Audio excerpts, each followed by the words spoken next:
I'm Matt at Nexus Baseball, and this is episode 17 of the Tommy John Epidemic. This series is a YouTube read of content from the book Plague of the Gods, an outsider's perspective on baseball's Tommy John epidemic, which is available on Amazon. I decided to put this content on YouTube to make the material as accessible as possible. The series examines the science behind the most superhuman action the human body can produce, accelerating a baseball up to 100 miles per hour. The pitching motion is broken down into 6 phases: the wind-up, early caulking/stride, late caulking, acceleration, deceleration, and follow-through.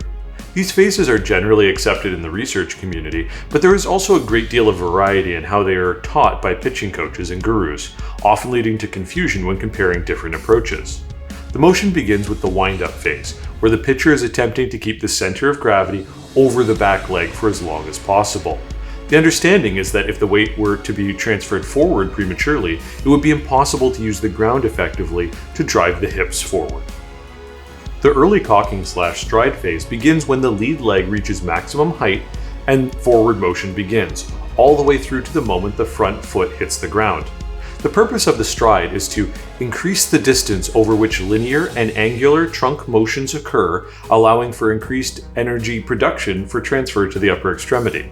Simply put, the longer the stride, the greater the force generation from the legs, as the ground forces on the front and back leg are able to propel the hips to 400 to 700 degrees a second of rotation after front foot strike. At the same time, the rotator cuff, the complex series of muscles that keep the top of the upper arm bone in the shoulder socket, begins to work. The shoulder blade upwardly rotates, and the rotator cuff externally rotates the arm to the cock position behind the head. External and internal rotation are important concepts in the pitching motion. It is most easily described as when the arm is extended directly out to the side. External rotation is the shoulder rotating backwards, whereas internal rotation is the shoulder rotating forward. After the foot lands and the arm is cocked behind the head, the article describes the late caulking phase as occurring between front foot landing and the point of maximum external rotation of the throwing shoulder. As the pitcher's front foot hits the ground, the shoulder blade retracts and the arm begins its process of laying back into external rotation. This external rotation allows the accelerating forces to act over a longer distance, creating more elastic energy transfer to the ball during the next phase. The hips have already fired, so the upper torso rotates while the front leg flexes to push back into the hips for stability. The front of the shoulder and the large muscle of the chest, the pectoralis major, raise the arm above the shoulder during this process. This is a key phase for injury, as the maximum shoulder and elbow torques occur at the end of this phase, as the arm is laid back at what would be an unnatural angle for most of the human population. It is at this point of the arm coming back that it is primed to come forward. The thinking here is that the flexor and pronator muscles of the forearm generate a counter torque to help compensate for this. The acceleration phase occurs directly after the arm fully lays back into external rotation and until the ball is released from the hand. During this period, the torso continues to rotate and tilt to allow the arm to go overhead and now violently internally rotates to bring the hand forward. The faster this process occurs, the faster the ball is released from the hand. The article references that increased torso tilt or leaning to the landing leg side also has been correlated with higher ball speeds. The primary muscles shown to be active during this period are the subscapularis, the interior portion of the rotator cuff, the pectoralis major, the large portion of the chest, and the latissimus dorsi, the large muscles of the upper back that connect to the upper arm.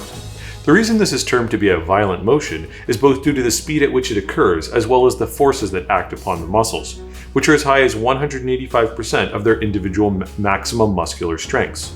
Importantly, the serratus anterior, the muscles along the lower ribs, drive the shoulder blade forward and stabilize it. This whole process takes the elbow from the 90 degree to 120 degree cock position to extension of the arm and near elbow lockout just before ball release. This extension is a combination of the centrifugal forces as well as an extension by the triceps, the back of the upper arm. They conclude that body height and arm length have been correlated with higher velocity. The biceps, the front of the upper arm, is shown to flex at high levels just before ball release, followed by the wrist flex and hand pronating, or turning over. While the arm is internally rotating and extending, the core on the landing side is pulling the torso back around to transfer force from the legs. The torso bends over the front leg, allowing the arm to accelerate through a greater distance, increasing force to the ball, while the lead leg flexes to lock out and stop forward momentum. The deceleration phase occurs after the ball is released and ends when the upper arm stops rotating. It is considered by the article as the most violent components of the motion, with excessive loads on the joints as the forward motion of the arm is stopped. The arm is fully stretched after ball release, with the biceps pulling the arm in towards the body to decelerate, while the upper trapezius or upper shoulders, serratus anterior, the muscles again along the ribs, the rhomboids, hidden upper back muscles, and the rotator cuff assist. The authors speculate that the forces in acceleration and deceleration experienced by the external rotators of the rotator cuff that control layback and deceleration result in a loss of range of internal shoulder rotation that is often seen in pitchers. The final stage of the motion is the follow-through, with the body continuing to go forward and rotate until the motion has ended. The muscles act minimally during this phase, with the pitcher getting into a fielding position. This phase is presented as an unlikely culprit for injury. In conclusion, the article presents that a key difference between amateur and professional pitchers is what muscles they are using during the motion. Professionals use primarily their subscapularis, or again the inside of the rotator cuff, as well as the latissimus dorsi, the larger muscles of the lower back that connect to the upper arm to provide acceleration after foot strike. In comparison, their amateur counterparts use more of the external rotators and less of the powerful back muscle. Likewise, amateurs use more bicep compared to the minimal bicep activation by professional pitchers when caulking the arm. Finally, they present that the professionals have more developed rotator cuffs with a smaller range of motion as well as less forward tilt of the torso, but have faster hip, shoulder, and elbow speeds to maintain high-level velocity.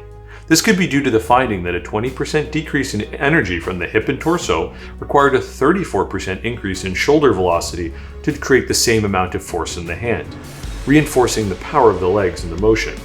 They speculate that reducing stress on the shoulder by utilizing the legs may prevent shoulder injury. I believe this description of the throwing motion to be a strong guidepost of the most recent information feasibly being taught up to a professional level, and to be much more research-based than most of the material that is disseminated through pitching books and seminars. I do not believe it to be complete, however, as we will see later. Join me for episode 18 next week. Remember, if you like the content, please like and subscribe. Your support makes this work possible. Also, if you want to jump ahead, please consider picking up the book on Amazon using the link in the description below. See you next week.